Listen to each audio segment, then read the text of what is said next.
সিরাজগঞ্জ জেলা যুবদলের সহ সভাপতি রঞ্জু হত্যা মামলায় 7 দিনের রিমান্ড শেষে কারাগারে পাঠানো হয়েছে সাবেক সংসদ সদস্য জান্নাত আরা হেনরি এবং তার স্বামী শামীম তালুকদার লাবুকে।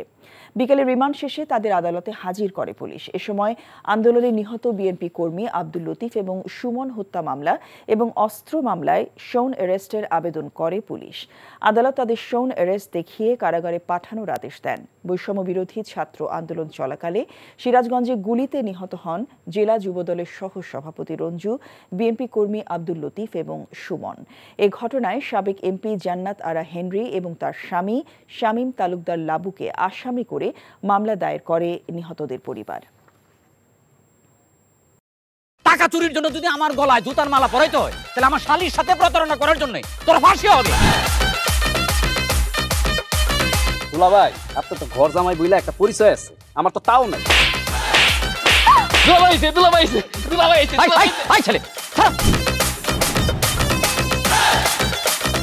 রাজনৈতিক ফ্যামিলির মেয়ে হয়ে ওই কাজ করবে।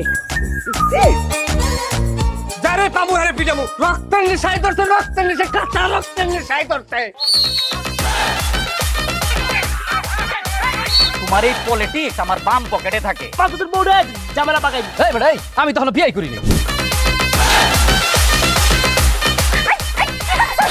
দুইটার আমি গুলি করে মারু। মাসুদরা কোনোদিন ভালো হয় না।